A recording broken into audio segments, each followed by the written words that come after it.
আমাদের দেশের সম্পদ ভারতীয় সেনাবাহিনী সহ তাদের সেই সময় যে জনগণ, ভারতীয় জনগণ লুটপাটকারীরা আমাদের দেশে ঢুকেছিল ৭১ ডিসেম্বর পরে পরে, যা কোনো ভাষায় বর্ণনা করা যাবে।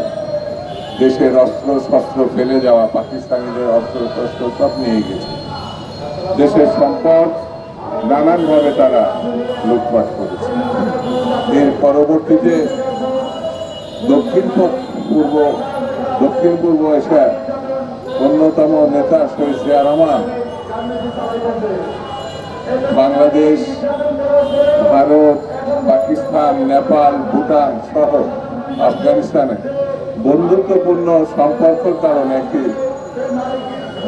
অসাধারণ চিন্তা করেছিলেন, সিদ্ধান্ত নিয়েছিলেন সার্ক, দক্ষিণ পূর্ব এশিয়ার উন্নয়নের জন্য, এবং পরবর্তী সার্ক গঠনও করা হয়েছিল এবং সার্কের প্রয়োজনীয়তাও আমরা দেখেছিলাম।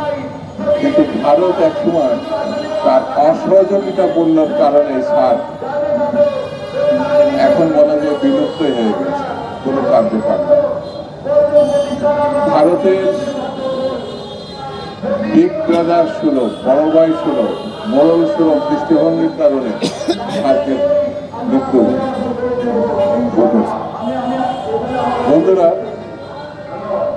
এই যে বাংলাদেশের গত ৫ মাস আগে জুলাই আগস্টের বিপ্লবে যে একজন হত্যাকারী এবং ওই সময় ১ মাসে যে হত্যাকাণ্ড সে ঘটিয়েছে, বাংলাদেশের সব থেকে লুটেরা, সব থেকে ভয়ঙ্কর শাসক শেখ হাসিনা যেভাবে বাংলাদেশকে হত্যাকাণ্ড রক্তের বন্যায় ভাসিয়ে দিয়েছে, তাকে আশ্রয় দিয়েছে আরেকটি হত্যাকারী দেশ, যে ফালানিকে হত্যা করেছে এবং এখানে একজন একেবারে পরিসংখ্যান উল্লেখ করে মানে কত তারা হত্যাকাণ্ড সংঘটিত করেছে বাংলাদেশের নাগরিককে, সেটি সেই হিসাবে ওই দেশকে হত্যাকারী দেশ বললে বেশি বলা হবে মনে হয়।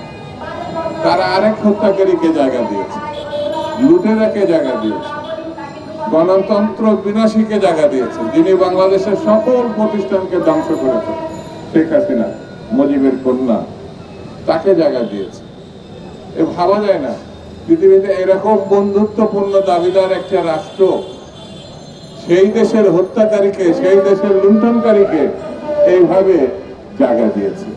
আবার তারা আমাদের দেশের সেনাবাহিনীর উপরে দোষ চাপাচ্ছে নাকি সেনাবাহিনী তাকে পৌঁছে দিয়েছে। এ কি ভয়ঙ্কর অভিযোগ। এই দেশটি আপনারা দেখবেন সারা বিশ্বে আমরা কিন্তু ভারতের মতো কাঁটাতার দিই না, ভারত কাঁটাতার দিয়েছে আমাদের সীমান্তবর্তী অঞ্চল, সীমানায়। সেই জন্য আমি বেশি বক্তৃতা আজকে করবো না, শুধু এতটুকু কথা বলি, বাঙালি বীরের জাতি যদি একবার ঘুরে দাঁড়ায়, যদি একবার সংগঠিত ভাবে ভারতের এই অন্যায় অবিচারের প্রতি তারা ঘুরে দাঁড়ায়, ভারত কিন্তু রেহাই পাবে, এটা আমি মনে করি না, এটা মনে করি না।